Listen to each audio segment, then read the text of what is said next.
patong-patong ang kaso ko, sa totoo lang,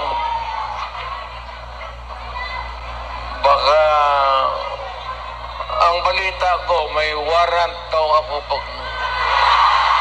Hindi, totoo. Yung sa ICC or something, matagal na yung hinahabol ng mga putang ina.